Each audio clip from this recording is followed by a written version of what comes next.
¿m? Para no tener que volver a empezar y a repetir conceptos, pero solo un minuto. Y ya ahí estamos comenzando, ¿sí? ¿M?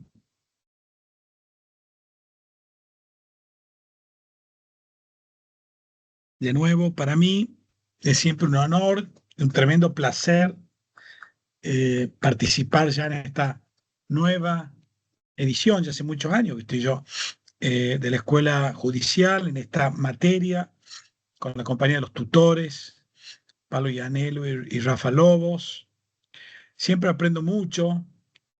eh, ustedes habrán visto, bueno, me presento, ¿no? Soy Eduardo Estorder, soy profesor regular y director de la maestría de posgrado de Derecho y Economía de la Universidad Torcuato Di Tella, y además soy director del programa avanzado en Derecho y Economía de Defensa de la Competencia, Derecho Antimonopolio.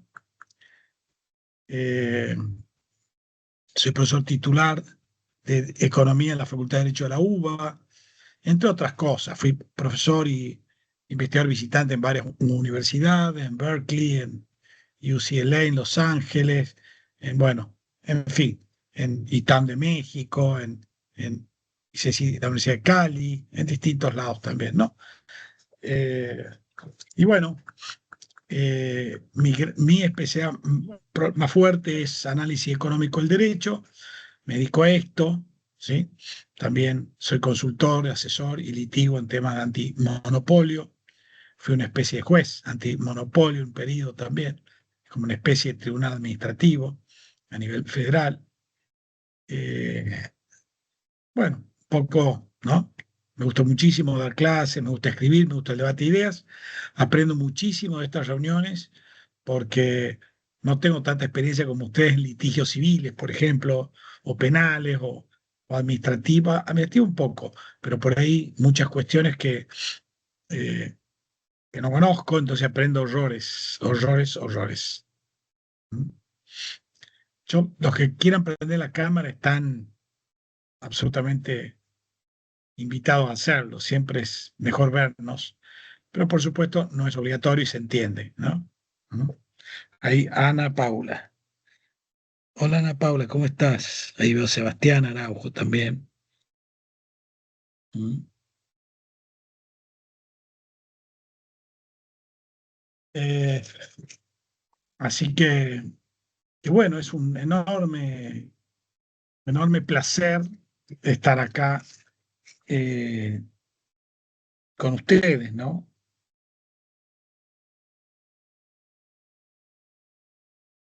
Bueno, ¿cuántos somos ya? A ver, bueno, estamos como para empezar, ¿no? Además ya está, ya, los 5 minutos de cortesía, ya está. Bueno, esto es una conversación amistosa, así que quieren participar directamente, Eduardo, ¿no? Cualquier comentario, cualquier pregunta, también pueden usar el chat si quieren. En general, es preferible conversar. La idea, me gustaría reforzar un poco la clase de Pablo y Anhelo antes de empezar con economía de derecho de propiedad, que es lo que vemos hoy, y contarle un poco de qué se trata esto, ¿no? ¿Cuál es la mirada general para que se entienda mejor el enfoque de economía de los derechos de propiedad? Le va a servir para cosas. ¿Cómo ve el economista el sistema jurídico? ¿No? Por supuesto que el sistema jurídico es muy complejo. Uno puede mirar desde distintos puntos de vista y sin duda que el enfoque económico no puede agotar todas las preguntas interesantes que nos podemos hacer respecto al sistema legal. Eso sería llevar un modelo, un método más allá eh, de lo que es posible. Pero sí ha ganado muchísimo peso, ¿no? En las últimas décadas, sobre todo en las universidades de élite, ha ido ganando mucho peso. En las universidades importantes de Estados Unidos es central, se enseña a esto, se da un peso enorme. Un poco la idea es que ayuda a pensar mejor el fundamento de las instituciones jurídicas, y a partir de ahí te permite asesorar, argumentar, ¿no? ¿Sí? Eh, El otro día yo estaba en una negociación bastante dura, yo iba por la parte antimonopolio, nada más, o sea que estaba calladito, y estaban discutiendo una cláusula de una compañía muy grande, ¿no? Y me impresionó uno de los colegas, que conoce mucho derecho y economía, dijo lo siguiente, dijo, ustedes están pidiendo esta cláusula, y esta cláusula cumple estas funciones, A, B, C. Yo les propongo reemplazarles por este tipo de instrumentos que son más baratos para nosotros y que cumplen las mismas funciones. O sea, lo que hizo fue entender para qué querían la cláusula, entender que lo que nosotros llamamos la racionalidad, cuál es la razón, cuál es la funcionalidad, ¿sí? ¿Mm? Me dicen que no me ve la cámara. A mí, si me ven en la cámara, a mí, ¿me ven o no? Qué raro, Carla. No sé si Sí, es. se ve, doctor. ¿Sí? Ah, perfecto. No sé qué pasa ahí, Carla, que me escribes, que no se ve. Sí se me ve. Eh, Listo. Debo tener un problema de conexión. ¿Puedo salir y volver a ingresar si no es mucha molestia? Bueno, por supuesto que sí. Perdón Salgo que 2 segundos interrumpa, como doctor. para ver si Soy puedo Soledad. conectar mejor. Perdón, está abierto para que entren y salgan cuando gusten. No, no hay restricción. Perdón la interrupción. Listo, muchas gracias. Lo que pasa, por ejemplo, ahí te veo que estás en cámara, pero no lo veía y yo dije, bueno, tengo un problema de mío. Por eso era la consulta. Salgo e ingreso 2 segundos. Perfecto, gracias. Bueno, digo, lo que me permite este enfoque es entender el derecho como una herramienta que permite centralmente resolver una serie de problemas, que podríamos más técnicamente decir, el derecho es una herramienta que permite que solucionar falla de mercado. No todas las interacciones que nosotros tenemos conducen a buenos resultados. Hay algunas interacciones que conducen a buenos resultados y normalmente no las regulamos, ¿sí? Son situaciones donde la gente no pasa costos significativos a otros, ¿no? Pero hay una serie de circunstancias identificadas que se conocen como falla de mercado que operan más allá de los mercados, operan en interacciones que tenemos más allá de los mercados también, por el cual no siempre todas las decisiones autointeresadas que tomamos nos conducen a un resultado correcto o aceptable en términos de convivencia. Eso se puede poner más técnico, pero la idea central es que el sistema legal es como una navaja suiza que va activando distintas partes y va adaptando, ¿no? Una herramienta adaptativa ¿a qué? Para convivir mejor, para resolver problemas de convivencia, para lograr metas colectivas e individuales a menores costos, ¿sí? Entonces, esa es una idea que si uno se la pasa a un ingeniero, un matemático, un científico, te dice, ah, sí, hace mucho sentido. Y entonces uno dice, ¿cómo en el derecho de los contratos, en el derecho preliterario? Minúsculo. El derecho de los contratos es una herramienta para facilitar intercambio y hacer costoso que uno le pase un costo de incumplimiento a otro. Genera confianza y eso alienta el comercio. Cuando el comercio es de cosas perecederas, muy inmediatas, toma y daca, con 2 o 3 reglas, responsabilidad objetiva por productos defectuosos, con eso te alcanza para regular el comercio. No tenés más derecho del que necesitas. Entonces, no es tanto muchas veces un tema de conectarse con alguna cuestión metafísica, sino mirar la historia y tener una teoría económica razonable, ¿no? Para entender. Y como en el derecho de familia, en la sociedad antigua, más complejo que ahora o menos, mucho más complejo, porque la familia tenía funciones regulatorias mucho más importantes que ahora. ¿Eh? Piensa en el sistema de pater familia romano, pero también las responsabilidades objetivas en lo que fue en previo al derecho penal y al derecho de daños, cuando había sistemas de venganza colectiva y cómo funcionaba de modo, ¿no? Entonces, ¿qué pasa? El derecho se va adaptando, ¿no? Y hoy vamos a ver cómo el derecho de propiedad se va adaptando para qué? Para resolver fallas estructurales en la interacción, ¿sí? Para resolver esto se puede decir de modo mucho más técnico, más complejo, pero esto parece por ahora sensato, ¿no? Decirlo así, ¿no? Fallas estructurales en la en la cooperación. Hay montones de decisiones que no tienen impacto en los demás. En general, el derecho no se ocupa de eso. Puede ser que haya algún tirano, puede ser que haya algún periodo histórico, pero sistemáticamente a la ciencia le interesa lo sistemático, lo que ocurre con mayor frecuencia, no el accidente, ¿sí? Los abogados por ahí leen los casos más raros, ¿no? El economista le interesa ver los casos más comunes para entender cómo funciona el mundo, como cualquier científico, ¿no? ¿Sí? Vos estudiás aeronáutica no solo la base de los accidentes de avión, sino de qué es lo que sustenta el vuelo, ¿no? ¿Sí? Bueno, nosotros estudiamos mucho qué es lo más frecuente. Después también vemos lo más raro, pero en general la mayor parte de los economistas del derecho les llama la atención la cantidad de energía que ponen filósofos o constitucionalistas o juristas de tipo moral normativo, que está pensando qué debería ser, sin un registro muy claro qué debería ser, ¿no? Porque hay distintas visiones de eso.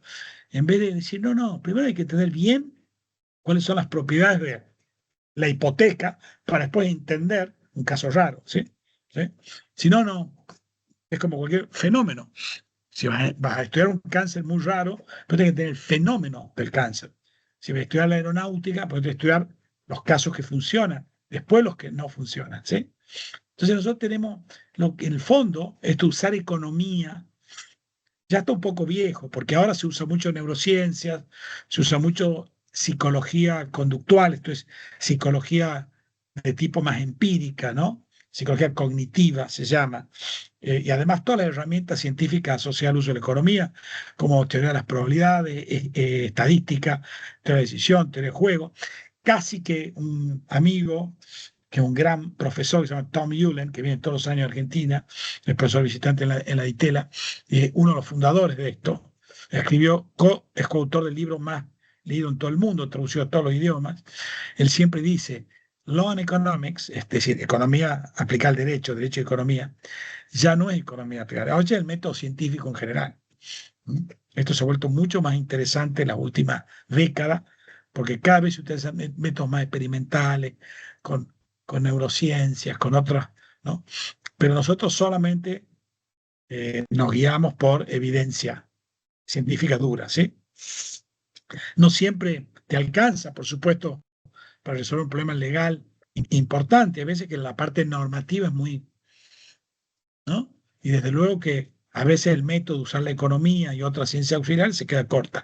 Pero me parece que están entendiendo el enfoque nuestro. Entonces, nosotros cuando pensemos derecho a los contratos, derecho a propiedad, derecho de daño, que son los temas que nos quedan, no vamos a tratar de hacer una definición atemporal.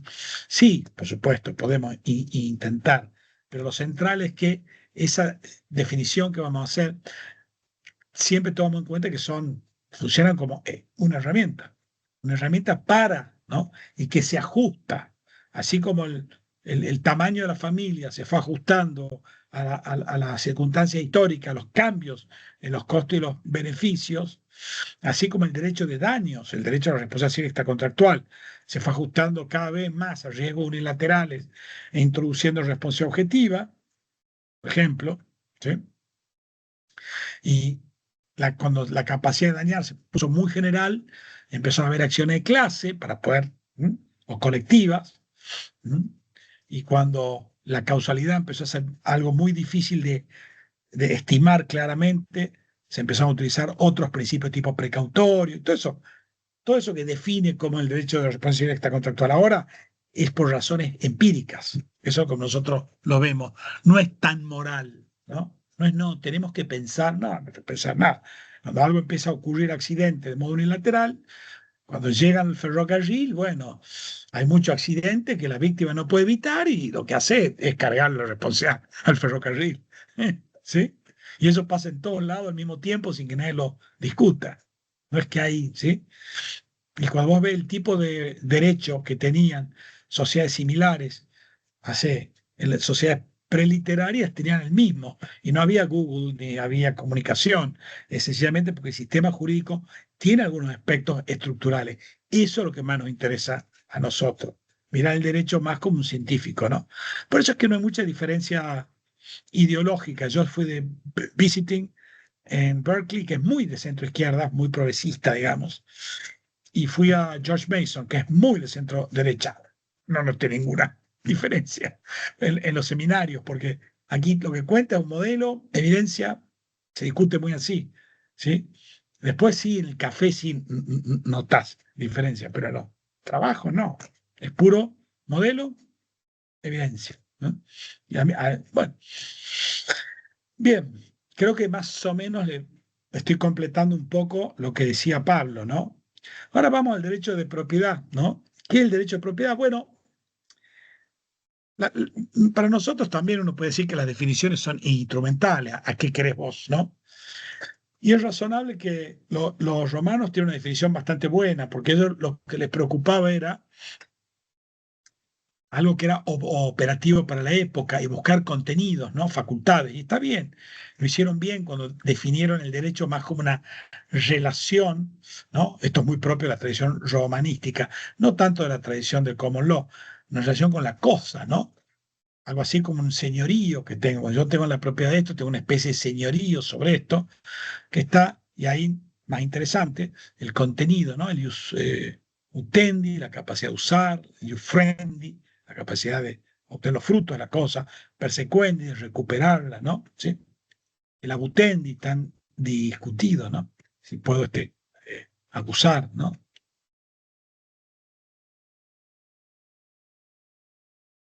Bueno, el economista tiene una visión distinta de esto. El economista dice, mira, si queremos explicar empíricamente la propiedad, usted puede usar otros criterios, porque al final, todas en ciencias también, las definiciones en física cambian mucho cuando algo es muy chiquitito y muy grande. ¿Y por qué la usan? Bueno, porque te permite predecir y explicar. Lo que nos interesa es predecir y explicar. Como nos interesa solamente predecir y explicar, la definición es una definición distinta, una definición que pone el eje en dos propiedades, dos características. Una es la capacidad, el derecho de propiedad privado está tanto más definido, o la propiedad en general, pero lo pensemos como privado, en función de la capacidad de excluir a las personas de distintos usos del bien objeto de propiedad. Cuando yo tengo mayor capacidad de exclusión, más sólido es el derecho de propiedad. ¿Sí? Yo, segundo, la capacidad de transferir esas facultades, ¿no? Piensen el derecho como un bundle, un conjunto de facultades. ¿Sí?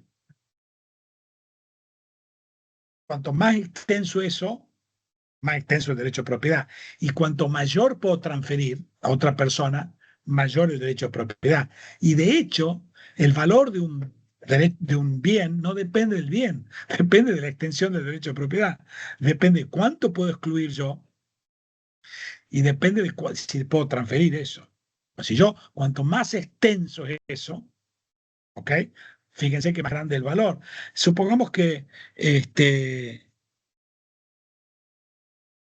Mara y yo tenemos los dos una esquina idéntica, en la misma, en La Plata, idéntica. Asumamos que son idénticas. Por tanto, esto no existe, pero asumamos que son idénticas. Nada más que Mara puede construir hasta el piso 8 y yo hasta el 4. Significa que Mara puede excluir más, puede pasar más costos a los vecinos, puede afectar, al hacer más piso, eso tiene mayor efecto sobre los vecinos, ¿no? Bueno, el valor del terreno de mar, siendo exactamente igual al mío, es mayor. ¿Por qué? Bueno, porque tiene su capacidad de exclusión es más alta, ¿no? Tenemos dos casas idénticas, pero Mara puede venderla y yo no, porque tiene una serie de restricciones administrativas, fue declarada de interés museo histórico, etcétera. Mi propiedad baja el valor, ¿sí? La capacidad de transferir las cosas eh, la capacidad de exclusión y de transferir es lo que determina. Y ahora hagamos un par de preguntas interesantes desde el punto de vista empírico, no filosófico. No solo a vos tenemos la tendencia a que todo es política y pensar, no, no. Desde el punto de vista conceptual que estamos hablando, ¿puede haber propiedad privada absoluta, es decir, cuya exclusión sea el 100%, digo, algunas cosas sí, no sé, supongo que sí, este vaso ahora mismo, ¿sí? Pero digo propiedad sobre bienes que tienen alguna importancia, por ejemplo, inmuebles, ¿no? Considero que no, porque puede existir una expropiación hecha por el Estado sobre una propiedad que supuestamente sería absolutamente mía. Y o sea, el beneficio a la sociedad es superior al beneficio propio sobre esa propiedad. No sé Pero si me explico. sí, vos decís que el hecho que existe el Instituto de la Expropiación, ahora lo vamos a ver desde la teoría económica, vos decís que el hecho que exista la posibilidad de que te expropien, eso implica un descuento de valor de, bueno, puede ser, puede ser. Está muy bien orientado, Carla, muchas gracias. Fíjate una cosa, yo voy a hacer acá un pequeño gráfico, a ver cómo hago, a ver, hago share acá.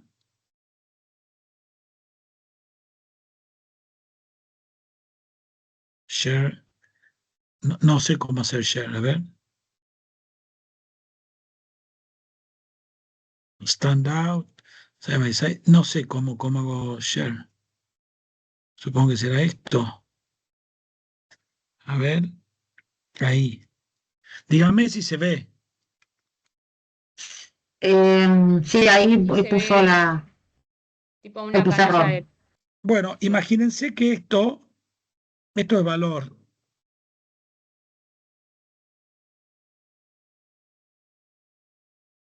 Imagínense que esto es cuánto yo puedo excluir a otros, ¿sí? Exclusión, ¿sí? Yo puedo excluir de un campo, puedo hacer algunas cosas. Yo, por ejemplo, en un campo, normalmente, yo puedo plantar algunas cosas, pero no todas. No puedo plantar marihuana, tengo una restricción. Pero sí puedo plantar, si puedo plantar marihuana y cocaína, valdría más. Pero puedo plantar trigo, ¿sí? ¿Mm?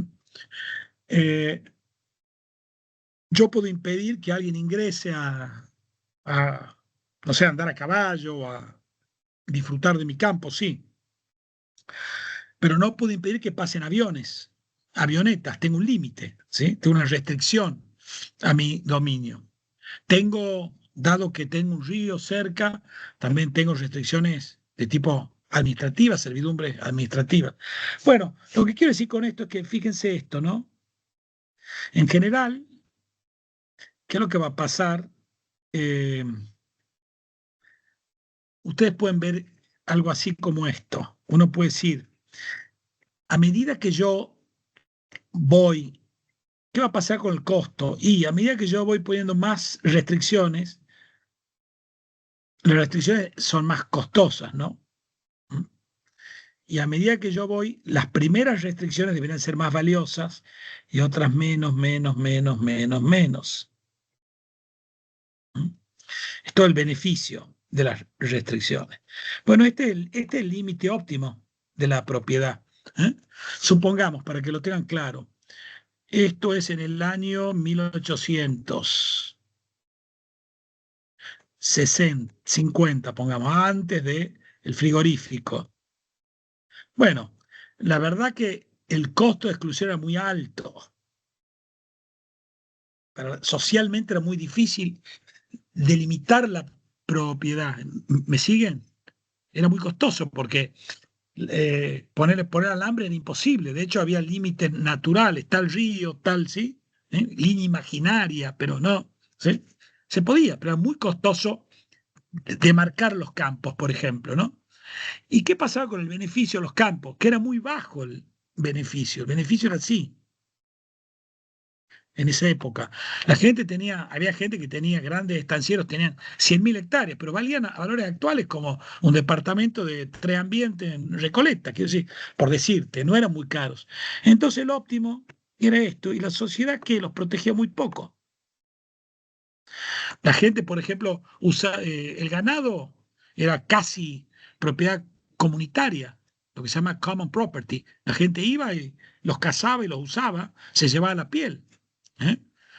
No se respetaban las marcas, no había registro de marcas, no había registro de ganado como hay ahora, ¿no? No había, no había muchos mecanismos de... ¿Por qué esto? ¿Qué pasa que ya en 1900, que la gente leyó más Kant, porque Kant ya existía? Bueno, nosotros sospechamos que para las cuestiones muy estructurales, lo de todos los días tiene más peso que leer a Kant, el cambio de los, de los costos y los beneficios, ¿no? ¿Qué pasó acá? Que se volvió mucho menos costosa la tecnología, de nuevo, ¿sí? La tecnología de excluir se volvió menos costosa, se volvió más barato alambrar, se volvió más fácil eh, los registros, el país se ordenó para esa época muchísimo institucionalmente, era más fácil acudir a un juez de paz, ¿no? ¿Sí? Entonces eso hizo más barato proteger la propiedad. ¿Y qué pasó con el beneficio de la propiedad? Creció mucho. Para esta época ya nosotros medio granero del mundo, ya había frigoríficos, ¿sí? La carne vacuna era muy cara, ya no era para saladero local, ya se podía exportar. Entonces, ¿qué pasó? Se vino para acá. Entonces, la cantidad que conviene socialmente proteger pasó acá, pasó de esto a, pasó de A B. Y la propiedad cobró más valor, básicamente porque es un tema de cuánto excluís y la capacidad de transferir, ¿no? Por ejemplo, si a vos te ponen un impuesto, como existe ahora y como existió muchas veces en Argentina, a la exportación, y bueno, vos tenés menos derechos para transferir, entonces naturalmente que el valor viene para acá, y entonces naturalmente que la gente gasta menos en proteger ese derecho, sea el Estado o la gente. A nosotros nos importa la descripción. Entonces fíjense cómo, tomando en cuenta costos y beneficios, podemos describir muchos procesos de cómo funciona ¿no? ¿Qué pasó con lo mismo pasó con la pesca, ¿no?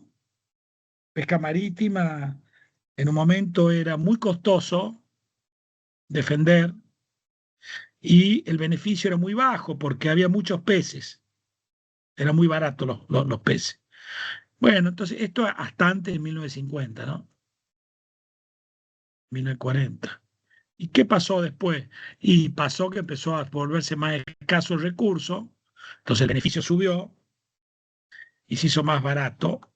Entonces ahora protegemos mucho más la pesca que antes, pero no es una cuestión tan filosófica. Puede ser que medien algunos argumentos, pero esto es demasiado estructural. Si uno ve el famoso libro de Elinor Ostrom, premio Nobel, que esto ha ocurrido siempre en la historia de la humanidad y que cuando un recurso es escaso se lo puede proteger y se lo puede, ahí qué pasa, ahí surge la propiedad privada. ¿Puede la propiedad privada ser absoluta? No, porque para ser absoluta yo tendría que defender este uso acá.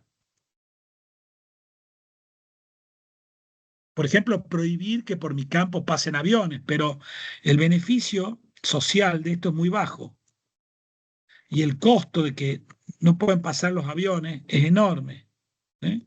Todo esto es pérdida, todo esto es pérdida. Y como la sociedad rara vez sostiene mucho tiempo, ¿m? Entonces ven que estamos dando razones estructurales interesantes que son más parecidas a un argumento científico que se pueden ver, digamos, ¿no? Eh, Le hago y una eso, consulta para no salir sobre lo que está usted haciendo los gráficos. Yo lo que veo que sobre el costo y el beneficio también se establece un punto de intersección entre las dos curvas que también se puede interpretar como el valor de la propiedad que se identifica también ahí en ese punto o no, o eso lo hace a la variable a otra tercera variable. no, el valor está dado por la curva de B, que declina con la cantidad, como siempre. Si hay más vaca, el valor de cada vaca baja. Eso es universal. Si hay más leche, todo quieto, ¿no? El valor de la leche baja. Eso no es un tema que nosotros podemos cambiarlo. O sea, eso pasa con los animales también. No tiene O sea que menos no tiene recursos. nada que ver el costo de la propiedad, el costo y el beneficio de la propiedad con la Esto era, estimación esto era el costo de proteger la propiedad. de proteger la propiedad. Bien, Y perfecto. este es el beneficio de la propiedad. Y esto era unidad por unidad, ¿no? ¿Sí? Cómo fueron cambiando esos costos y beneficios. Cuando se hace más barato proteger la propiedad, se la protege más. ¿Sí? Por ejemplo, tener una cámara era un artículo de lujo cuando yo era chico en 1985. Eso era James Bond. Vos veían las películas que era un multimillonario con una entrada que se tuk, tuk, tuk. Pues, oh, ahora hay cámaras por todos lados. Hasta un consorcio de 2 mangos tiene acá en Buenos Aires. ¿Pero eso por qué? Porque se volvieron más precavidos. No, es bastante estable nuestra versión al costo. Lo que pasó es que bajó el costo. ¿Sí? ¿Mm?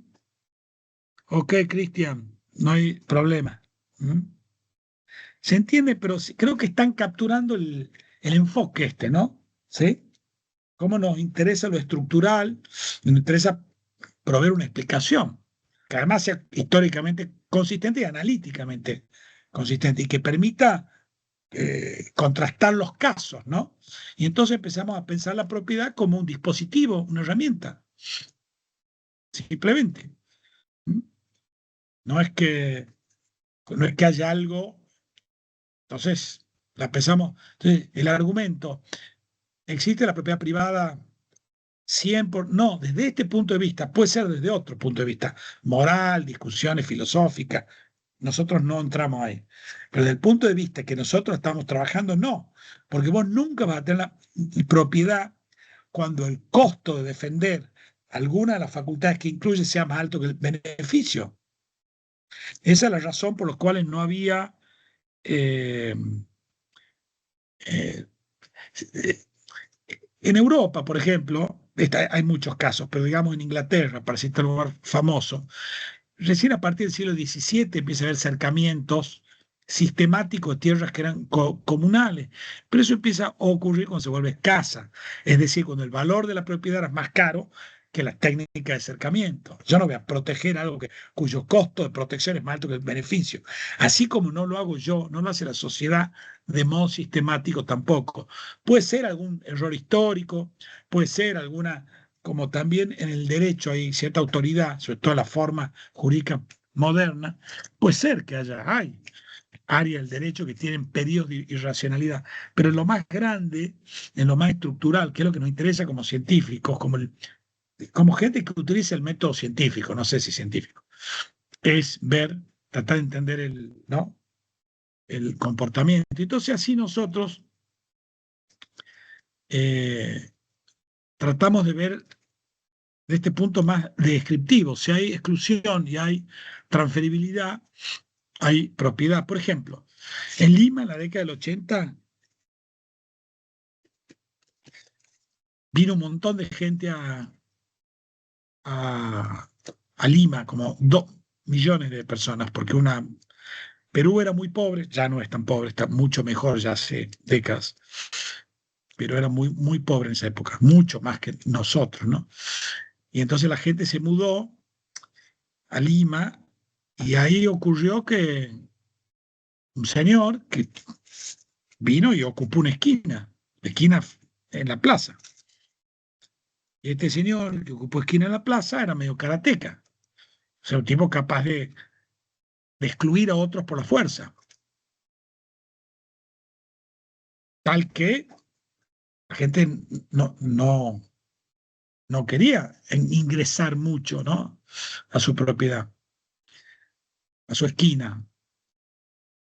Y después resulta que con el tiempo la gente empezó a respetar. Erga omnes es una característica de la propiedad. La gente empezó a respetar la propiedad, entre comillas, de este señor. Y este señor después lo que pasa, eso está en libros, hay artículos académicos con nombre, apellido, eso, etcétera, digo, no una observación. Otra cosa, nosotros casi nunca hablamos sobre observación personal. Yo he visto, no sirve para nada. Hablamos de base de datos muy grandes, ¿no? En general. Puede ser, a veces da un ejemplo con una observación, pero normalmente es para ilustrar, nos basamos en datos, ¿no? ¿Y esto qué pasa? Este señor ¿qué propiedad tiene? Porque la ley dice que esa esquina es propiedad pública. Sin embargo, este señor la alquila. Él dejó de vender limones y ahora él alquila. De 7 de la mañana a 11 un turno, de 11 a mediodía hay otro, de mediodía a 2 3 hay otro y así. Él arrienda, la gente le paga, ¿no? Inclusive se vende. Entonces hay propiedad pública o privada ahí.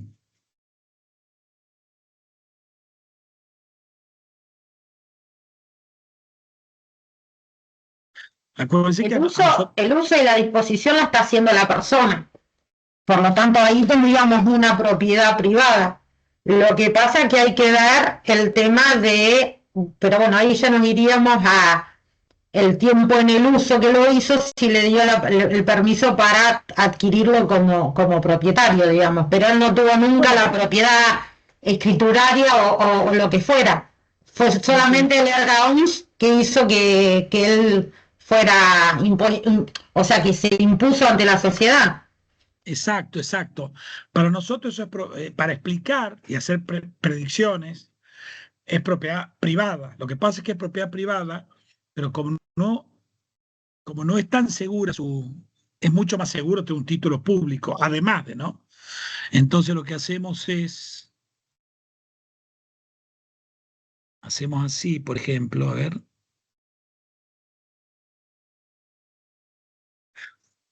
File, yo supongo que será File New. Decimos esto, al final, la verdad que este señor, en algún grado, el costo de excluir es cada vez más costoso, ¿no? El beneficio de usar la esquina baja. Entonces el señor tiene hasta acá. Esta es la extensión de la propiedad de hecho de este señor. No me importa qué pasa de derecho, a nosotros nos importa de hecho, ¿sí? Hasta qué punto es probable proteger algo. Yo puedo tener un derecho a la felicidad en la Constitución, pero si no me hace feliz, no me importa. Se sigue el punto, como vemos nosotros. No importa lo que digan las normas, sino que funciona. Importa que diga la norma siempre que eso incremente la probabilidad de que algo o un estado del mundo ocurra. Lo que pasa es que este señor, el hecho que, si bien el Estado le reconoce, el costo de defender baja para él. Entonces, ¿qué pasa con su propiedad? Se extiende de acá hasta acá. Entonces, ¿qué va a pasar? Y ahí contesto tu pregunta, el valor va a subir. ¿Mm? Entonces, el Estado es fundamental para que ocurra esto, ¿eh? Pero no es necesaria para la existencia de propiedad privada, para nada. Inclusive tenemos buenos antecedentes que la propiedad privada en muchos casos preexiste los estados por mucho, ¿no? Eran gente que, como este señor, ocupaba cosas, encontraba utilidad en hacerlo, las podía defender, eran respetados por vecinos, intercambiaban. Intercambiar implica reconocer el título del otro, y bueno, ¿no? Y al final nos llevó a esto acá, ¿sí? Esta ganancia, ¿sí? De hecho, en algunos casos donde defender la propiedad, como en África no crecen porque el costo de proteger la propiedad era altísimo, el costo. Permanentes guerras tribales, ¿viste? ¿No? Además, donde muy baja productividad, porque normalmente eran gente que hacía lo mismo. Cuando vos haces lo mismo, no hay división de trabajo. Entonces, no hay mucho comercio. Entonces, cuando no hay mucho comercio, el beneficio es muy bajo. Entonces, la propiedad en un lugar como la mayor, como la África subsahariana, estaba acá. ¿Mm? Y con ese nivel de exclusión, no hay inversión. ¿Quién va a poner plata acá? Si yo te estoy reconociendo esto, ¿no? Lo que necesita África y donde se lo hizo triunfó es justamente en qué, bueno, en lograr que las cosas haya mayor nivel de inversión y que la tecnología, sobre todo jurídica, el Estado es importante cuando hay mucha gente y se dan ciertas condiciones. Todo esto permitió derechos de propiedad mejores. Y eso hace que la inversión crezca. Y la inversión crezca hace que vaya mejorando los derechos de propiedad, el sistema legal. ¿Mm? Han visto cómo podemos explicar montones de cosas, ¿no? Al final, ¿no? ¿Mm? Desde la importancia que el Estado garantice el derecho de propiedad, cómo nosotros definimos derechos. Por ejemplo, yo voy a la plaza acá, vivo a 2 cuadras de una plaza y toda la mañana voy junto una flor, una planta, pero eso es propiedad pública, no importa. A esos fines es propiedad privada. ¿Mm? De hecho, tiene un deterioro tal, porque todo el mundo hace eso, que está explicado por qué. Porque la propiedad privada no siempre lleva buenos resultados. A veces sí, a veces no. ¿Sí? Hay cosas que no queremos que estén en... Desde el punto de vista de la teoría económica, no filosófico, ¿sí? Desde el punto de vista de la mejor asignación, ¿ok? ¿Mm? Un florero público que está de libre acceso, si la gente puede ocupar libremente y tomar las margaritas, la predicción es que en general no van a estar muy bien, o no van a estar tan bien como si son enteramente propiedad privada o enteramente público con un nivel de protección alto. Entonces, por Nosotros, lo que usted diría, sería que el Estado da la seguridad jurídica que permite tener un mejor beneficio. exacto. Bien. Ahí lo que pasa es que los costos de defender la propiedad mía bajan. Cuando los costos de defender la propiedad mía bajan, el beneficio crece. Y al crecer el beneficio es más inversión. Y eso lleva, ¿no? Lean Acemoglu y Robinson, los premios Nobel del año pasado. A ver si puedo poner el chat acá. No sé si hay chat. Debería haber. A ver. Sí, donde le había hablado yo hoy. Sí, lean Acemoglu y Robinson. Y Robinson. Bueno, y está Johnson también, pero son los dos más importantes, son estos, ¿no? Son del MIT, son dos economistas, vinieron a Argentina hace una década, yo tuve la suerte de conocerlos. No de discutir mucho porque no es mi especialidad, entonces no me quise meter, pero los tipos son expertos en crecimiento, instituciones, y ahí gente que muestra todo empíricamente, muy prolijo, en fin, por supuesto se les puede discutir, ¿no? Porque al final una teoría muy amplia, muy general, nunca, como cualquier modelo, la realidad nunca está toda explicada, ¿no? Así, perfecto. Pero creo que nos vamos acercando bastante, ¿no? Entonces, ¿cuál va a ser? Qué interesante, ¿no? Nosotros siempre vamos a extender la propiedad. ¿Por qué en mi campo yo tengo que dejar pasar los aviones?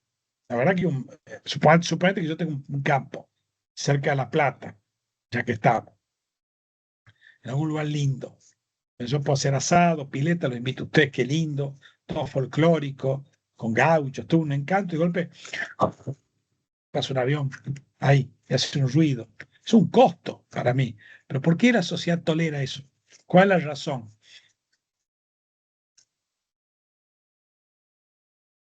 Y ahí estoy por decir un principio general de casi todo el derecho.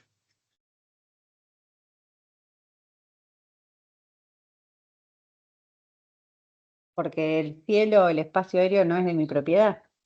Ok, pero ¿por qué no es? Yo quiero encontrar la lógica. Es correcto eso.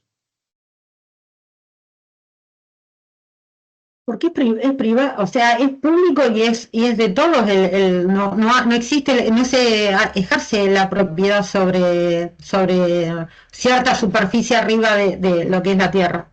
Bueno, O estoy mal errada en eso, estoy para cualquier cosa. en el Código de Vélez y para los romanos, la propiedad privada se extendía hasta el cielo y hasta el infierno. Y sin embargo, ahora ya no, ya ni hasta el cielo ni hasta el infierno. ¿Por qué? ¿Por qué se Por la limita? relación Porque costo-beneficio. Exacto, por la relación de costo-beneficio, Ujú, porque ese derecho es más valioso en manos de una aerolínea. exactamente. Si Aerolínea Argentina o cualquier aerolínea tiene que negociar con todos los superficiarios, no habría aeronavegación. Y ahí lo mismo, es tan valioso el subsuelo en la modernidad que eso cobró independencia del suelo. Y además es muy difícil porque el subsuelo no respeta el suelo. Yo puedo tener un depósito de gas que va por la propiedad de Mariano, de Carla. ¿Cómo hacemos? No estoy diciendo nada, no estoy diciendo que, solo estoy diciendo que esto plantea un problema para la concepción clásica del dominio, no un tema tan ideológico. Puede ser que haya algo, uno puede siempre buscar el punto de vista, pero quiero decir, o de principios de política, no, se decía en todos lados. ¿Eh? Cuando hay cambios tecnológicos, los cambios tecnológicos impactan los costos y beneficios. Cosas que no valían nada, como la privacidad, hoy valen muchísimo. ¿Por qué ahora vale mucho más la privacidad que antes? Por todos los cambios tecnológicos hacen muy accesible a terceros mi privacidad. Entonces, que se gaste en proteger algo, ahora tiene sentido, pero hace 10 años no. Todo es así. ¿Mm?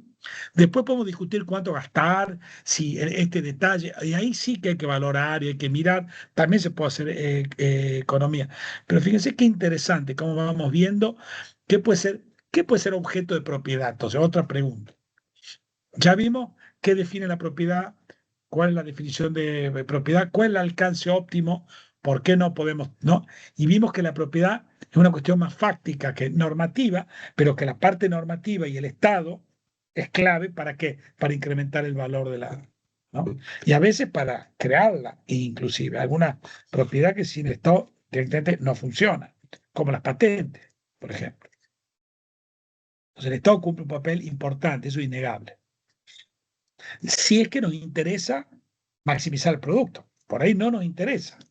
Hay que ser muy claro en esto, si no el riesgo es estar haciendo política a través del derecho, diciendo cosas. Nosotros no decimos nada. Solo decimos, si a usted le interesa maximizar las cosas, bueno, necesitamos algún tipo de intervenciones. Por ejemplo, el derecho de patente parece ser bastante importante, ¿no? Porque vos ahí inducís a niveles de innovación que en algunos sectores, no en todos, no ocurre, si es que todo el mundo se puede apropiar de la idea de otro. Ahora veamos, ¿qué puede ser objeto de propiedad? Todo puede ser objeto de propiedad. Puede ser cualquier cosa en la cual yo pueda ejercer mi derecho. Por ejemplo, una cosa no sería una, está bien, sería, Venís bien, Carla, ahí. por decirlo algo, no sé, creo una canción, no tengo algo material, pero es mi creación y ejerzo mi propiedad sobre eso. Por eso es cualquier cosa, pero no cosa como material, para mí. No sé Sí, si... pero ya ahí no te estoy entendiendo mucho. A ver, Antes del derecho. Olvídate el derecho, antes del derecho. bien, Sobre qué cosas puede haber derecho de propiedad. sobre la que yo puedo ejercer mi poder. Es decir, sobre lo que vos tengas capacidad de excluir. Sí, Bienes bueno, privados. Acá escuchen bien, esto se puede hacer más complejo, pero a fines prácticos yo voy a distinguir 3 tipos de bienes. 4. ¿Sí? Primero voy a hablar de bienes privados. Bienes privados son todos aquellos bienes que hay exclusión y hay rivalidad en el consumo.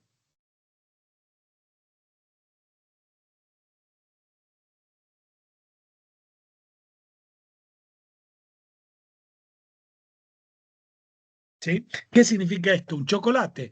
Un chocolate, si vos no me pagas, yo no te lo vendo. Y además hay rivalidad en el consumo. Si yo me como un chocolate menos. Bueno, los mercados en general, digo, en general es muy importante, pero no puedo detenerme a explicar pues un curso entero de economía, pero en general los mercados funcionan mejor para proveer estos bienes, ¿sí? Anteojos, remeras, chocolates, corbata, lapicera, caramelos, todo esto, tomate, en general. Los mercados proveen muy bien, dadas ciertas condiciones, que no haya monopolio, que la información sea más o menos compartida, que los precios reflejen la calidad y la información, que no haya barreras para entrar y salir de los mercados. Pero si se dan esas condiciones, en ningún lado del mundo se regula la Dirección Nacional del Chocolate, la Dirección Nacional del Tomate. Entonces, puede haber, pero sería un disparate. Eso se maneja solo, las cantidades esas se manejan solas. O sea, Y esa rivalidad del consumo también está en función de la escasez del producto. no, es una ¿No? propiedad, no, es una característica. Una Bien. manzana, si yo la como, es una manzana Bien. menos. ¿Sí? Ahora, en cambio, imaginemos que yo no vendo manzanas, yo ahora lo que vendo es seguridad satelital. No, yo lo que ofrezco es, por ejemplo, eh, quiero vender un servicio de salubridad para Buenos Aires, para, por ejemplo, alguna enfermedad contagiosa. ¿Qué problema tengo ahí? O, Bien público. O sea, lo que. por ejemplo, yo quiero ofrecer seguridad a gran escala en capital. El problema es que acá son esos bienes que primero, yo no puedo excluir el que no paga. Una vez que yo pongo helicópteros, pongo cámaras, mucha gente va a estar protegida sin pagar, con lo cual el problema se llaman bienes públicos, como por ejemplo un faro. Una vez que pongo el faro, sirve para todos. Una vez que pongo un satélite que ve la seguridad de todo AMBA, sirve para todos. Una vez que saco un patrullero, sirve para todos. Una vez que tengo una buena sentencia judicial, sirve para todos, no solo para las partes. Claro, ahí no hay rivalidad. Exacto, no hay rivalidad. Y eso viene en general, hay excepciones, depende del tamaño del grupo y otras tecnologías eh, que se puedan emplear de tipo institucionales, jurídicas y también algunas cuestiones de aprendizaje. No hay que ser tan agnóstico, pero cuando el número es grande, los privados no pueden ofrecer eso. La calidad ambiental los privados no la pueden ofrecer en gran escala. ¿Sí? Si tenemos un riachuelo que pasa cerca del campo mío, de Carla y de Mariano, seguro que nos ponemos de acuerdo. Eso nadie lo discutió. O sea, eso nadie lo discute, ningún arco de posición filosófica, política, ambiental. El problema es cuando se trata de la capa de ozono. ¿Qué hacemos con la capa de ozono? ¿Cuál es la diferencia entre la calidad de la capa de ozono y un caramelo? Que no la puedo parcelar y dividir. Un bien público global inclusive. El grosor de la capa de ozono impide que entren rayos que nos dañan. Entonces ahí necesitas regulación, necesitas propiedad pública. No es que sea un invento, es algo muy pragmático al final, ¿no? Podemos discutir cuánto es público, cuánto es privado, hay cosas en el medio, hay espacio para discutir, sin duda, sin duda. Y yo, mi opinión sincera es que hay buenas opiniones, hay buenos puntos de vista de distintos ángulos, ¿no? Pero desde la teoría económica clásica, por lo menos cuando vos mirás la evidencia, y yo hago experimentos con alumnos, siempre que les doy algo común que todos pueden usar y nadie paga, sale mal. O sea, no, nunca me ha pasado que salga bien. O sea, si tuviese tiempo, haría un experimento acá y saldría mal. Porque todos van a tratar de no pagar por el grosor de la capa de ozono. Todos van a intentar no pagar la seguridad. Al principio van a pagar y después van a empezar a bajar. Entonces se va a desfinanciar ese bien público. ¿Me siguen la idea? Podemos discutir si queremos que haya un teatro municipal o no. Hay buenas razones para que haya, hay buenas razones para que no haya. Depende, ¿sí? Depende del contexto. En fin, ahí ya podemos, depende cuál es tu finalidad. Podemos discutir si hay un programa de radio. La radio tiene que tener un componente local para que las... Podemos, sí, sí, no es que todo lo podemos ver así, pero desde el punto de vista, lo que nos interesa más, la sistemática, el tema, bueno, sí, hay cosas que los privados son muy malos para hacer. La hacen en cantidad insuficiente, con mala calidad, como por ejemplo regular calentamiento global o capa de ozono, seguridad a gran escala, ¿no? Y bueno, tenemos buena evidencia de eso. Como decía Adam Smith, inclusive educación también. El mismo Adam Smith decía, ya sé que entramos a algo más difícil que habría que parcelar y separar pedacitos, ¿no? Hay mercados más complejos, pero no me importa, acá no vengo a discutir políticas públicas, eso habrá otra instancia, sino a poner conceptos que nos organicen cómo pensar. Después no alcanza, después hay que seguir pensando. ¿No? Esto es un poco también del disparador que usted nos dejó de la tragedia de los comunes. Esto Bueno, sería mucho que tiene que ver con eso. no, esto En el tema de que el privado no tiene en cuenta sí, pero el desfasaje del público. Es parecido, estás pensando muy bien, Carla, estás muy fina. Es muy parecido, pero ahora voy a hablar de otros bienes, son lo que se llaman bienes comunales, que son distintos a los bienes públicos, pero está asociado, así que estás pensando muy, muy bien. Los bienes comunales son bienes donde no hay exclusión, la capa de ozono, pero sí se consumen, la capa de ozono, o sea que estás pensando muy bien. No son bienes públicos puros, lo que es un bien público puro es el servicio de protección de la capa de ozono, un bien público. Porque no hay exclusión y no se consume, pero la capa de ozono per se es un bien comunal, por lo tanto sujeto a la tragedia de los comunes.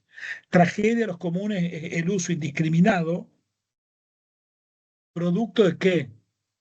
Producto de que la gente puede usar algo y no pagar por ello. La mayor parte de los problemas ambientales son, a ver, dígame problemas ambientales. O dígame un problema ambiental que no sea tragedia de los comunes. Los invito a la inversa. Piensen en algún problema ambiental que no sea una tragedia. Contaminación de las aguas públicas. La contaminación de las aguas públicas son aguas que son de todos, y entonces yo bajo mis costos operativos de mi empresa, obtengo ventajas competitivas respecto de mis competidores, ¿sí? Bajando lo que gasto en purificar el agua. Entonces, termino arruinando algo que es de todos, que son las aguas. Entonces, es un problema de tragedia de los comunes. Es un bien. Nosotros acá, usted que estuvo hablando tanto del campo y todo, nosotros estamos rodeados por feedlots. Por feedlots. Por feedlots. Ah, sí. Y es una contaminación ambiental tan grande, pero que no se toma tanta conciencia, porque como el consumo y digamos el mercado de la carne funciona tanto y es tan necesario, no importa que un pueblo o una circunvalación de gente esté afectada no solo por los olores, por los gases, por todo. Pero lo que también me produce, y que no se va dando cuenta, es que también hace a esto del calentamiento global. O sea que, si bien está sectorizado en un lugar, esta tragedia de los comunes es mayoritaria pero sin conciencia. Entonces es como que estos costos, estas líneas que usted ve, a veces es como que parece que golpeara mucho en el lugar, pero tiene efecto residual a tiempo y a distancia. Está usando perfecto el ejemplo, porque es un caso de externalidad negativa, se llama, y es lo que ocurre cuando no hay definición de derecho de propiedad. Eso ocurre porque definir el derecho de propiedad es caro ahí, y ejercerlo es caro, y países como el nuestro, lamentablemente, podría ser, yo no soy experto en el área, pero podría ser muy costoso determinar el costo que los feedlots pasan. Ahora, lo que sí hay que hacer en algún momento, no quiero decir, si es que la eficiencia importa, no quiero hacer política, capaz que haya que privilegiar niveles de actividad u otra cosa, sueldo, pero por eso hay que ver, en políticas públicas ya entran muchas variantes, pero vos tenés razón de que si yo tengo una actividad, por ejemplo, tren, y mis trenes echan chispas y te queman los pastizales, yo te debería pagar algo, porque si no, tengo más trenes que el óptimo. Tal vez haya más feedlots de los que deberían, si es que los feedlots deberían pagar los daños que ocasionan. El derecho, una parte muy central es regular la cantidad. Al definir el derecho, regular la cantidad. Dado que no pagan, tiene un derecho más grande, hay demasiada inversión y los feedlots son más grandes, hay demasiado filtro y demasiado daño ambiental. O sea, muy bien lo que vos dijiste. Segunda cosa muy bien que dijiste es que estos spillovers, estos daños que salen, ¡fum! Como, ¿no? Como gotas que uno tira, bueno, generan no solo daño local, sino también daño global, probablemente muy bajo en el agregado, ¿no? Porque esto, cuando vos computás Estados Unidos, China, la India y dos, tres más, ya estás ya tenés todo el problema. Y además, como esto tiene un agregado histórico muy grande, pero no importa. O sea, si te interesa la eficiencia requiere que yo no te pase un costo gratis. ¿Mm? Ahora, hay veces que protegerte de eso es muy caro y bueno, hay veces que hay que aguantar, no queda otra. ¿Eh? Pero la estás cazando perfecto. Es más, te anticipaste a un tipo de propiedad y a un problema muy importante que es la tragedia de los comunes. Buena parte histórica de la emergencia de la propiedad privada, ahora vamos a conversar, se debe a respuestas a problemas de tragedia de los comunes. Se empezó a parcelar la propiedad pública inglesa, donde la gente iba a pastorear, cuando se empezó a agotar, no había pasto, se estaba arruinando, entonces se pasó un esquema de propiedad privada. Lo mismo pasó en muchos lados, ¿no? ¿Mm? Sí, perfecto, Mariana, no hay ningún problema, gracias por venir. Eh, y así, al principio las frecuencias radioeléctricas eran Grataroli, claro que eran Grataroli, sobraban, yo me conectaba, ¿no? Vos te conectabas, qué sé yo, ¿no? No tenías que pedir permiso a nadie, te conectaba a cualquiera y lo usaba. Con el tiempo, la gente empezó a decir, sí, esta es mía. Pero después empezó a haber muchos tragedias de los comunes, mucha gente que empezaba a usar y eso empezó a interferir con las frecuencias de otros. Y además en el 30 se empezó a usar comercialmente. Entonces el valor creció. ¿Qué pasa cuando el valor crece y algo es escaso? Conviene hacerlo, definir la propiedad. Pero como definir la propiedad es caro, bueno, lo que se hizo, se pasó a un sistema de licencias públicas, ¿no? Ya vamos a ver que la propiedad pública tiene mucho sentido cuando la propiedad privada no funciona bien. La propiedad privada sobre frecuencia no funciona bien porque es muy costosa de delimitar, no es tanto filosófico. Ahí nos organicemos y pensemos todo en un seminario, le preguntemos a Kant. No, es que si querés hacer propiedad privada, pero es tan costoso que es un lío espantoso. Es mucho más fácil hacer esos mapas que hacen y vender los pedacitos de mapa tal y como están. ¿Sí? Y eso es un laburo infernal.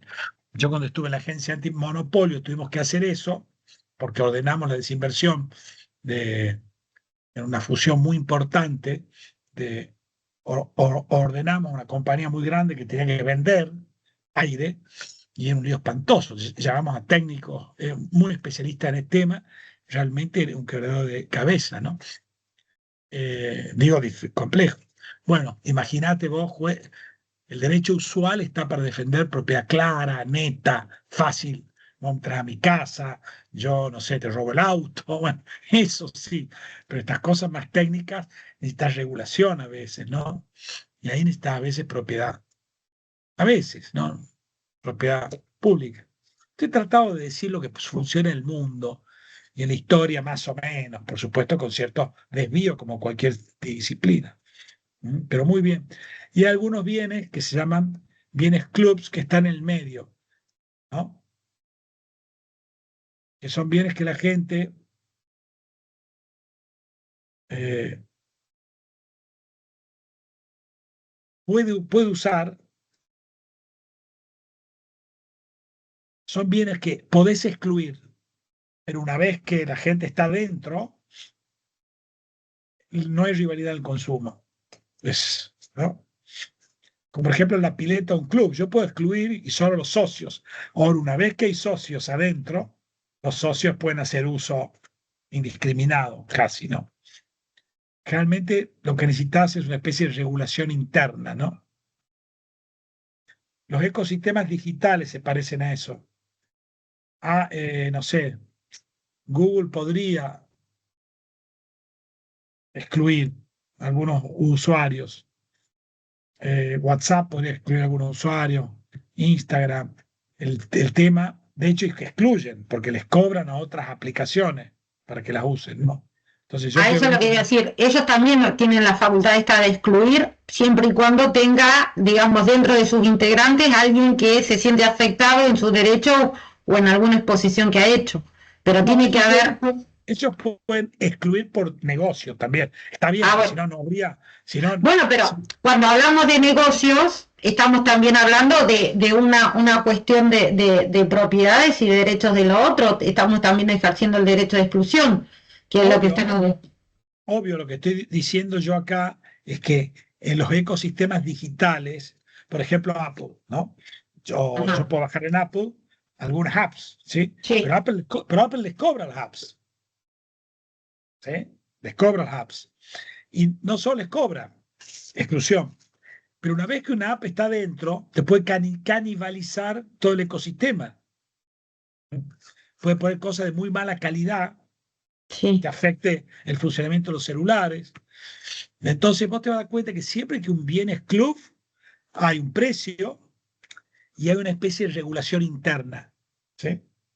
Eso lo hace, la regulación de esos bienes es fascinante. La versión más sencilla de un bien club es el consorcio. Yo puedo usar el ascensor de montacarga a X horas y a X horas no. Puedo usar el Zoom a X horas y otras horas no puedo usar el Zoom. Puedo usar, no sé, si hay piletas, puedo invitar a uno, pero no a 20. Bueno, algo parecido hace Apple. Usted quiere tener una app en mi coso. ¿Por qué? ¿Por qué? Porque ellos leen Kant y John Rawls. No, porque la característica los viene. ¿Eh? Uno no puede hacer lo que quiera, puede hacer, pero las consecuencias, ¿sí?, no van a ser buenas. Y toda la gente que administra bienes clubs tiene esta característica, que te puede cobrar o no, depende de cómo monetice el negocio, ¿no? Depende. Por ejemplo, Samsung no le interesa mucho la calidad. Entonces, Samsung lo que hace es te da unos estándares y venga, señor, entre en todas las apps. Pero, pero ¿cómo hace para monetizar el negocio? A través de las búsquedas de Google. Viene preinstalado Google. Así, porque vos tenés que financiar de algún modo un bien club. ¿Cómo lo financiás? O cobrás una entrada y además vendés los teléfonos como hace Apple, o vía publicidad, si es que otro te lo financia. Pero fíjense qué interesante, y no cualquier cosa aplica. Entonces no es que el derecho es tan arbitrario de sentémonos a discutir y a pensar. No, no, hay cosas que no puedes sentarte a discutir y a pensar. Sí, puedes hacer lo que quieras, pero la circunstancia, ¿no? Si yo trato un bien club de estas características como si fuese un bien público y regulo mal, se canibaliza. ¿Sí? Voy a reventar algo que es socialmente útil. ¿Sí? ¿Mm? ¿Sí? Pero es delicado porque al mismo tiempo, si la regulación es muy intensa, la autorregulación que hace Apple, eso podría generar una tendencia al monopolio y perjudicar a los consumidores. O eso puede ser muy costoso para las apps que entren y eso podría favorecer las propias apps. ¿Entienden los problemas que hay? Sí. Es muy interesante la economía de cómo regular la propiedad una vez que te pones a pensar y acá se mezclan los distintos tipos, ¿no? Y entonces imagínense qué interesante esto. Hay verdaderos economistas barra constitucionalistas que trabajan temas así muy sofisticados de cómo hacer estos ecosistemas que los incentivos calcen, ¿no? Tal que se financie el negocio y no se deteriore el producto, ¿no? Y al mismo tiempo que no genere efectos anticompetitivos, que no esté excluyendo potenciales competidores, porque si te quedas con el monopolio, te quedas con toda la información, con toda la publicidad, podés poner precios muy altos, te da mucho poder, ¿no? Y eso tampoco, en principio, es deseable siempre que nos interese la eficiencia, porque te interesa otra cosa, ¿sí? Hablemos de ahora de tres tipos de propiedad más bien clásicos. ¿Mm? Y ahora los van a entender perfecto, porque ya estuvimos, todo está relacionado. Primero, vamos a hablar de propiedad comunal, Vamos a hablar de propiedad privada.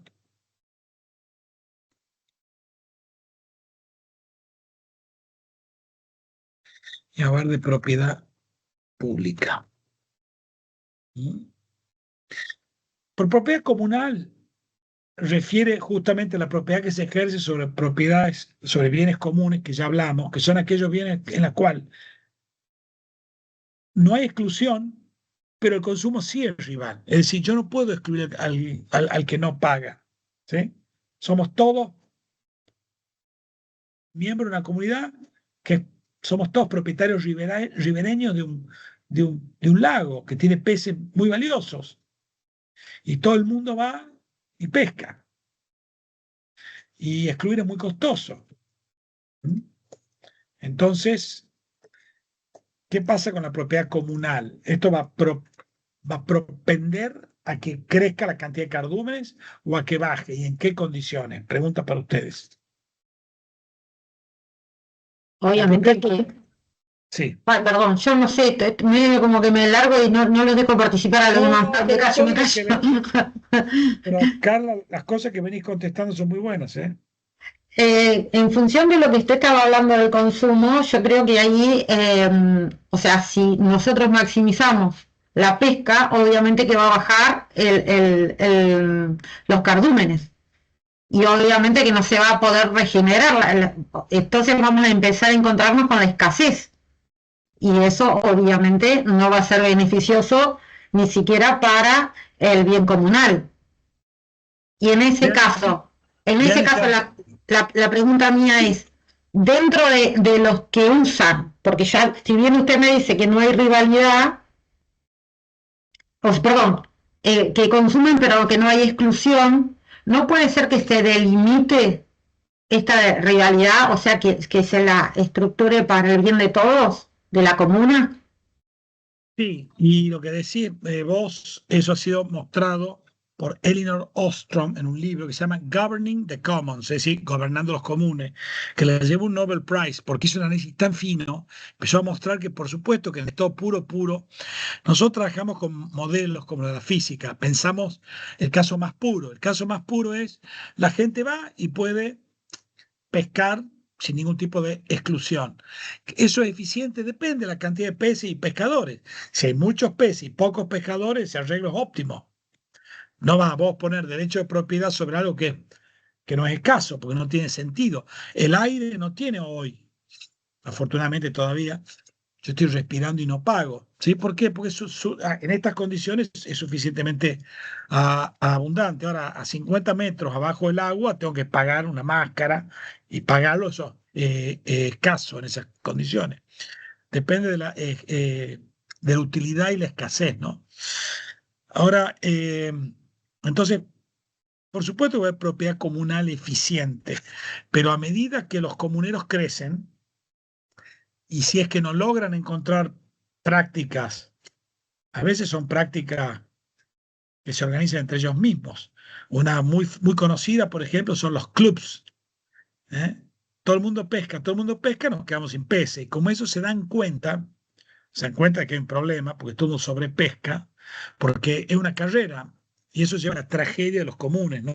Ahí puse el famoso artículo de Garrett Hardin, The Tragedy of the Commons. Fíjense entonces que de golpe yo pesco, y como yo pesco más, a Mara le conviene pescar más, pero a Carla también, pero a Maite también, a Macarena también. Y ahí vamos, ¿no? Cada vez pescamos más. Y cuando pescamos más, el recurso es más escaso. Y con recursos más escasos sube el valor. Entonces yo tengo incentivo para pescar más todavía. Y como yo pesco más, vos también. Yo podría hacer un pequeño ejercicio acá, a ver si lo hago rápido. No se asusten los que no entiendan. Esto es para gente que tiene facilidad matemática, pero para mostrarles algo, a ver si lo hago.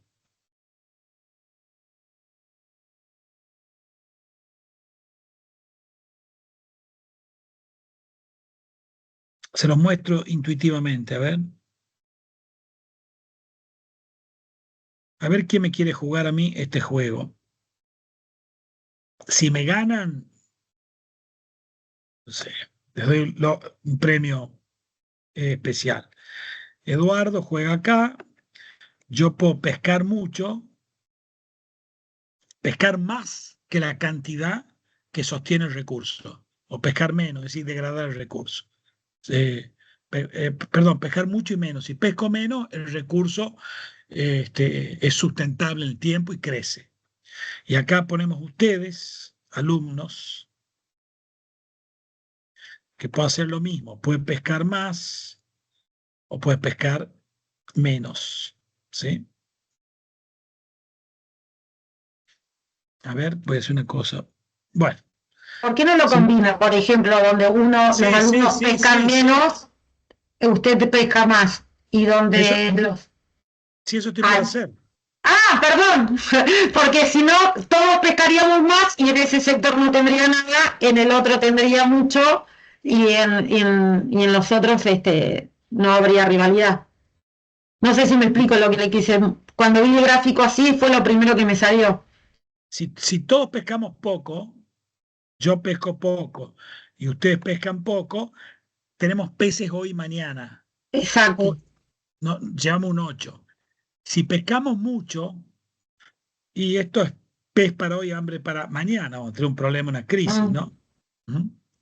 Ahora, si yo pesco mucho y vos pescas poco, ahora yo, ¿no? Eduardo, yo me llevo un 15. Yo me quedo con todos los pescados y vos con ninguno, 1. Ahora, si yo pesco poco y vos mucho, yo me quedo con 1 y vos con 15. Mm. Ahora quiero ver quién se anima a jugarme. Acá está Eduardo. ¿Quién se anima a jugar 3 veces conmigo esto?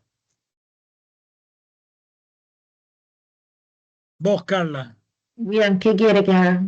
Tenés que elegir si pescar mucho o poco. Yo elijo pescar mucho. Ya te aviso. Yo elijo, yo elijo pescar mucho, pero mantenerme pescar poco, pero mantenerme en el tiempo.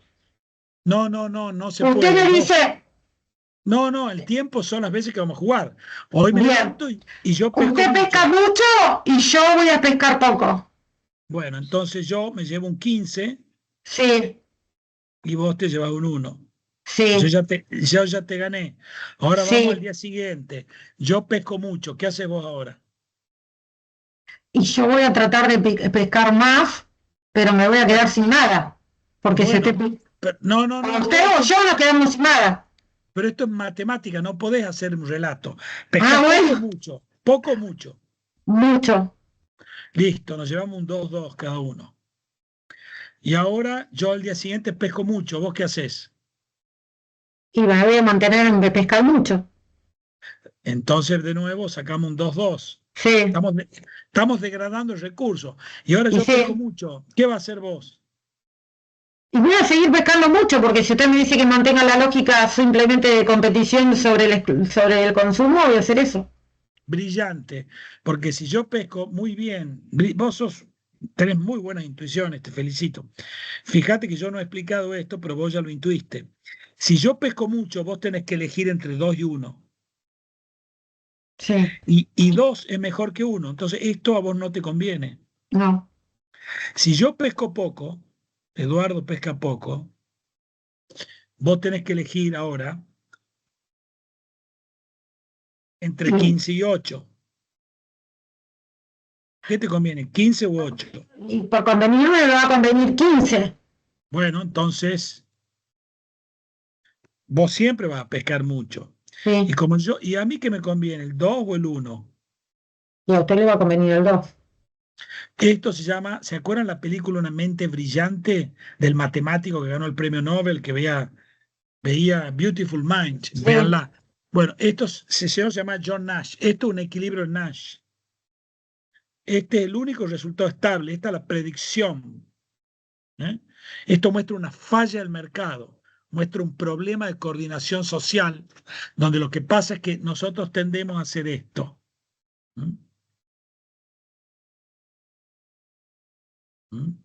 Entonces lo que necesitas son algún dispositivo para que pesquemos acá, para llevarnos acá, 8-8. Ahí. Eso uno puede ver el derecho de hecho como un dispositivo para cambiar los incentivos, para que la gente cambie su decisión en términos de bienestar social. Esto es la tragedia de los comunes y un equilibrio Nash. Tragedia de los comunes, ¿ves?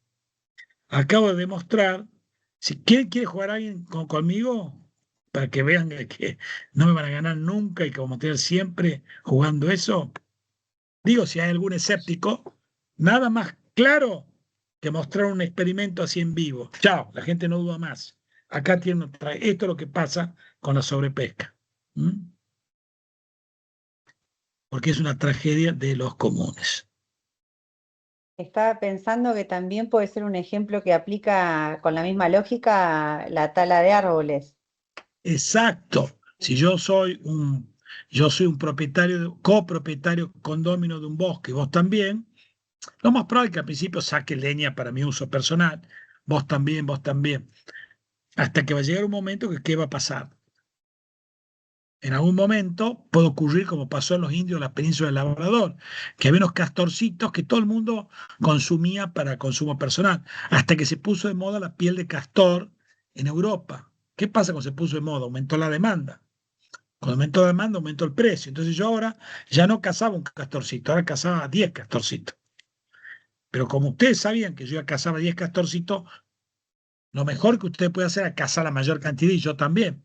Y eso llevó a una tragedia de los comunes y a partir de ahí fue que estos indios de la península del Labrador, vean este artículo, se llama Ben Sets Harold, hace una teoría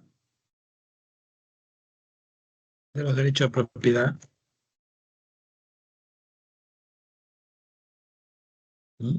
Harold Demsels hace una teoría de los derechos de propiedad. Y ahí van a ver la descripción y cómo esto es lógica de, acá tenemos la razón de por qué surge la propiedad privada. La propiedad privada es uno de los mecanismos, se puede usar impuestos, permisos públicos, se pueden usar cuotas, se pueden usar subsidios, se pueden usar derechos, permisos transferibles, es más, se puede usar otras técnicas más sutiles, ¿no? También compartir información pública, en fin, hay una serie de herramientas que fuimos aprendiendo con el tiempo para limitar este efecto. Pero digamos, si uno le preguntan por qué surge el derecho de propiedad privada, bueno, el derecho de propiedad surge como un mecanismo, uno de los tantos, pero uno de los mecanismos para evitar tragedias de los comunes. ¿Cuándo? Cuando el bien es un bien privado, cuando tiene apropiación de bajo costo y exclusión de bajo costo. Entonces uno puede decir que el derecho de propiedad es un mecanismo para corregir problemas del mismo mercado, una precondición para el funcionamiento de los mercados y un mecanismo para evitar la degradación de recursos comunes, ¿no? Entre otras cosas, la propiedad privada también baja los costos de negociar, lo que genera, ¿no? Permite que haya mercado, la propiedad privada permite los precios subturnos permiten racionalizar el uso de los recursos en términos de la preferencia de los consumidores. Hay toda una serie de ventajas, obviamente, no estoy diciendo que sea solo eso, pero sí es muy importante desde este punto de vista. Ahora bien, la macana es que, como siempre ocurre, siempre hay límites. Desde la eficiencia, tenemos el problema que no podemos usar derecho de propiedad privado para evitar siempre cualquier problema de externalidad, es decir, de costo, ¿no? El mal uso que una consecuencia de usar mal los recursos. ¿Por qué? Porque hay bienes que son bienes clubs o sobre todo bienes públicos. Bienes que la exclusión es muy costosa. Entonces lo más probable es que yo pueda resolver, como pasó en la Argentina, que el ganado está casi extinto, porque la práctica era propiedad comunal, aunque había títulos sobre las tierras, como no valían 2 mangos, nadie ponía límite y todo el mundo cazaba en todo el mundo, eso se sabía, y se llevaban dejaban ahí la carne y se llevaban los cueros, ¿no? Entonces nosotros casi nos quedamos sin ganado. Después vino, en fin, nos pasó un poco como a los indios de la península del Labrador. Después vino mayor demanda de pieles, de carnes, con el frigorífico, eso incrementó el beneficio, bajaron los costos de proteger, nos organizamos mejor, y entonces el derecho de propiedad fue más perfecto sobre los campos, ¿no? Más o menos 1880, 90, principio de siglo, etcétera, etcétera, cada vez más, ¿no? Bueno, se puede hacer sobre eso, pero no podemos, por ejemplo, proteger la capa de ozono. ¿Cómo hago? Si yo pudiese parcelar la capa de ozono, funcionaría. Cada empresario que tira gases, que adelgaza la capa de ozono, se le quema sus pupilas. Incrementa su probabilidad de cáncer de piel. Se le arruina su ecosistema, pero el ecosistema de todos. Y los rayos ultravioleta nos pegan a todos. ¿Sí? Entonces el derecho de propiedad enfrenta dificultades mínimo en dos contextos. Solamente considerado este aspecto. Hay otros aspectos, por supuesto. Uno, cuando es muy difícil de delimitar. ¿Cómo hacemos? Es muy caro. Es tan caro delimitar que los costos son mayores a los beneficios. O, technically, ni siquiera se puede hacer. Calentamiento global. Capa de ozono. Lluvia. O cuando interviene mucha gente. O cuando definir la causalidad de un daño es muy complejo. Sobre todo porque interviene mucha gente. Lluvia ácida. Un montón de gente usa electricidad y eso genera daños físicos, a veces a cientos de kilómetros. ¿Cómo haces? De buscar cómo usar el derecho de propiedad clásico. El derecho de propiedad clásico, de golpe, alguno de ustedes, yo entro en el campo de Mara, le arruino un camino y Mara me demanda y yo tengo que pagar. Como yo sé ex ante que si entro al campo de Mara tengo que pagar, evito no entrar.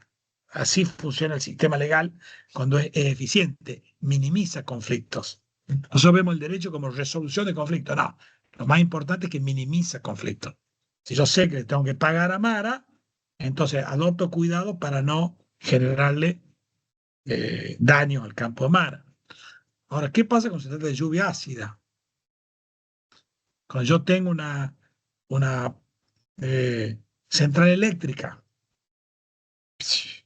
que causa un montón de daños muy chiquitos a un montón de gente, que además esa gente no tiene incentivos para demandarme, no tiene conocimiento, el daño no es percibido, el daño a veces es solo probable, a veces sobre bienes que no tienen dueño, pero que son muy valiosos, bienes ambientales, ¿no? Que son bienes comunales, ¿no? Por A eso era lo que definición. yo le iba a consultar, y era sobre cómo determinar un costo. Era justo ahí el punto sobre un daño ambiental, porque el proteger el daño ambiental no terminamos nunca de volver la cosa, porque en sí el resarcimiento, digamos, económico se busca en volver a la cosa a su estado anterior, ¿no? O poderlo comprar o conseguir lo mismo. En el daño ambiental no lo vamos a lograr nunca, y las empresas es como que tampoco, el Estado tampoco se preocupa para que se puedan cumplir un mínimo de protección ambiental, y los costos resultan ser ínfimos porque no hay ninguna presión de costo. Entonces es como que la liberación de lo que no se puede delimitar y dar un precio también implica esta cosa de lo comunal, ¿o no? Bueno, está muy bien, porque fíjate vos que el hecho de que no tenga exclusión hace que no esté en el mercado. El hecho de no estar en el mercado hace que sea difícil evaluarlo. Al mismo tiempo, hay poca gente interesada en denunciarlo o en accionar por esto. Y muchas veces los políticos tienen incentivos para reaccionar allí donde hay demanda de protección ambiental. Y la protección ambiental tiende a ser más localizada, donde es más percibida como más riesgosa. Y estas percepciones rara vez son correctas encima. Con lo cual es un lío espantoso. Necesitaría otro curso para explicar las ineficiencias que hay en el tema ambiental, cuando uno lo mira con estos ojos, ¿no? Sin ningún tipo de ideología o si, nada, diciendo, miren, hay un problema de incentivos, ¿no? O sea, vos tenés razón, varía de país en país. Hay lugares donde la demanda de protección ambiental es más alta, los políticos toman esto en cuenta. Hay algunos lugares donde si bien no se pueden establecer derechos de propiedad, han hecho mecanismos más o menos próximos que permiten niveles de propiedad niveles de protección más alto y más. Se han desarrollado técnicas regulatorias muy sofisticadas en algunos países, no en Argentina. En algunos lugares se ha logrado poner, de algún modo, poner precio, ¿no? Es como si yo dijese, che, que yo voy a la Ditela y la verdad que la Figueroa Alcorta es un horror. Ir desde acá al centro a Figueroa Alcorta es un horror. Pero es un horror porque la gente lo usa gratis. Es una tragedia de los comunes. Entonces ahí va gente que necesita muchísimo ir, como yo, que voy a trabajar.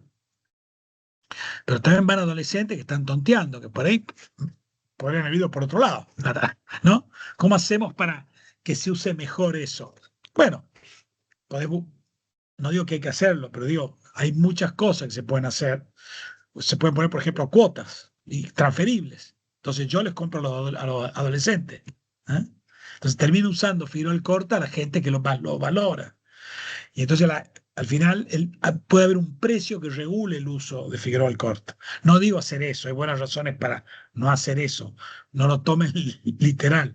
Estoy dando ejemplo y contando metafóricamente, ¿no? Cómo el Estado, a través de regulaciones inteligentes, basada en buena economía y usando datos, no palabras lindas, porque si no, no funciona.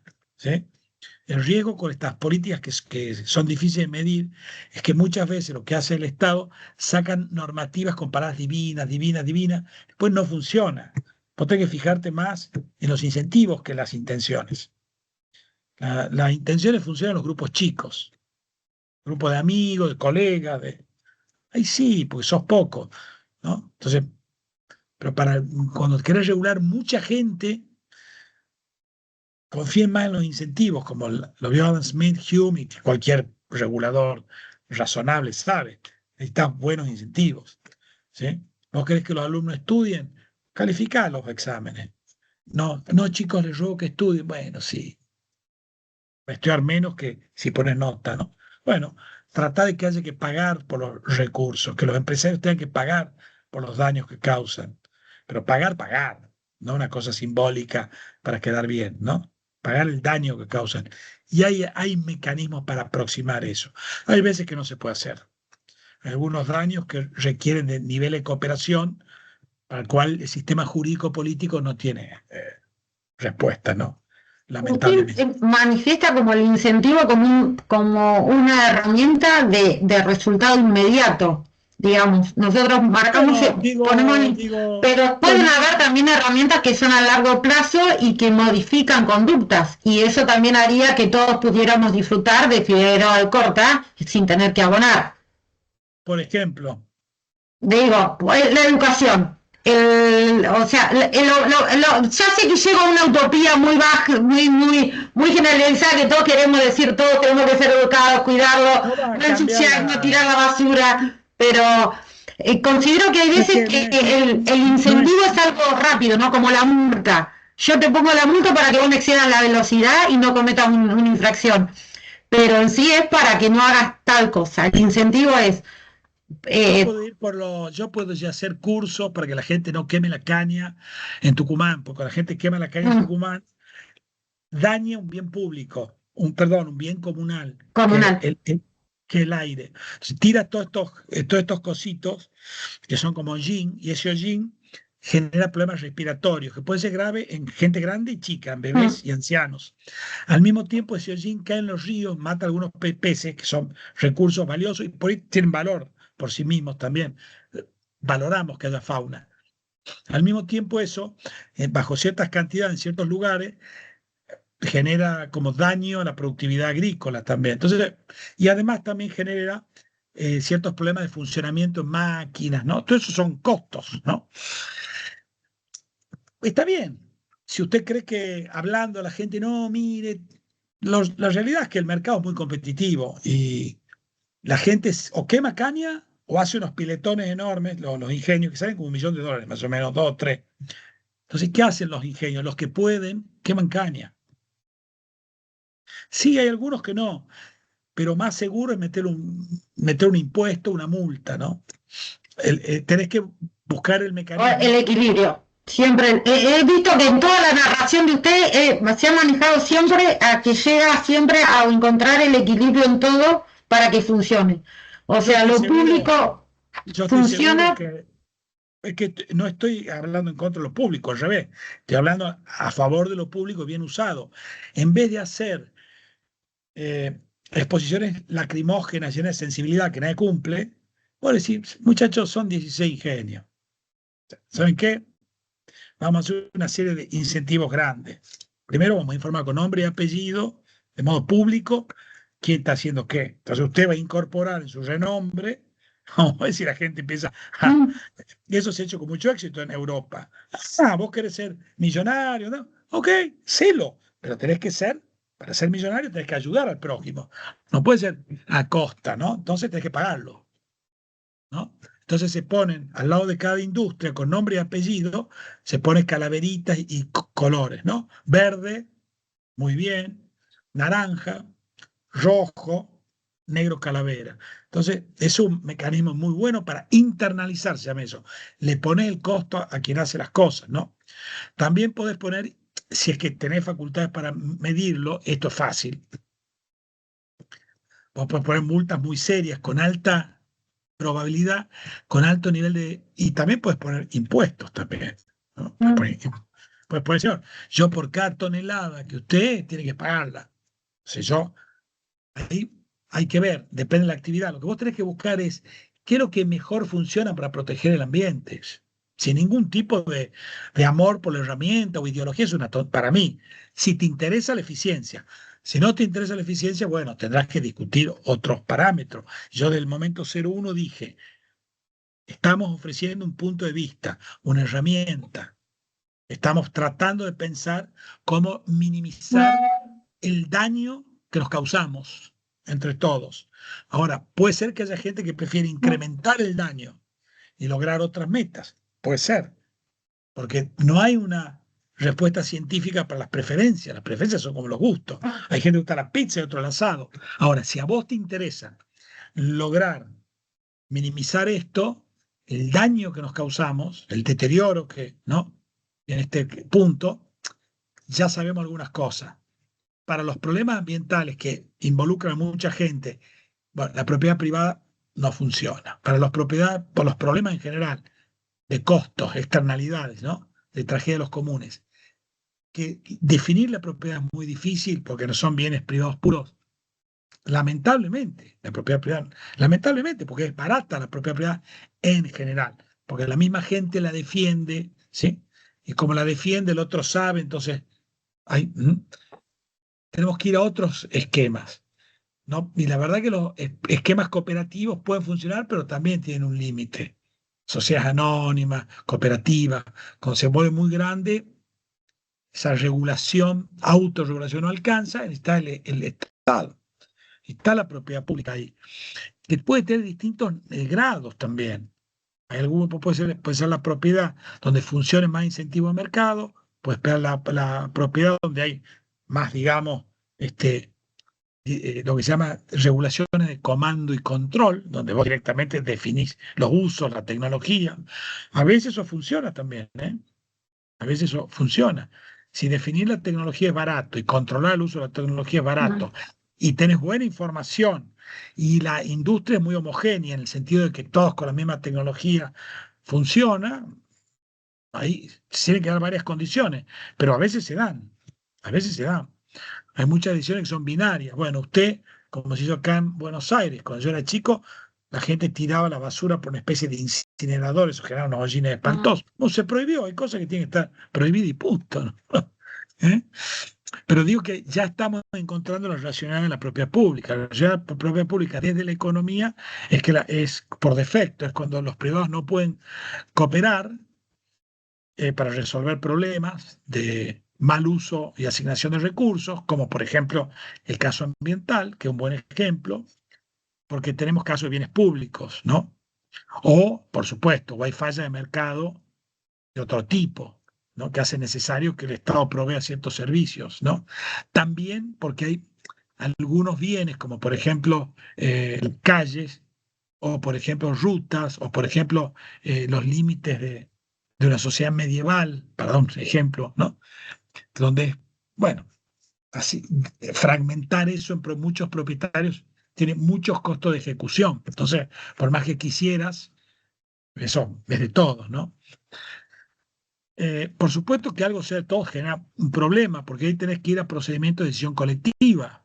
Necesitas respaldar las decisiones de exclusión, es decir, el uso de eso y las transferencias en mecanismos institucionales de decisión colectiva, detrás de lo cual hay ciertas concepciones de la política, y eso puede generar ineficiencia, porque quienes ejecutan eso, no importa el partido que sean, no tienen los mismos incentivos que cuando vos mismo cuidas tu casa.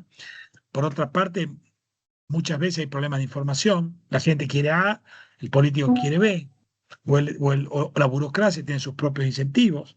La burocracia tiene incentivos que no siempre, a veces sí, no siempre están cerca de la gente. No importa el partido, no importa el partido, no importa el lugar del mundo. Esto es un tema que se conoce. Se puede acentuar, la cultura puede jugar un papel, por supuesto, la cultura política. A veces hay gente que está muy orientada al bien público. Por supuesto que hay desvíos y hay espacio, pero la propiedad pública también. No hay lo que acabamos de ver, que ninguna herramienta funciona para todo. Ninguna herramienta funciona para todo.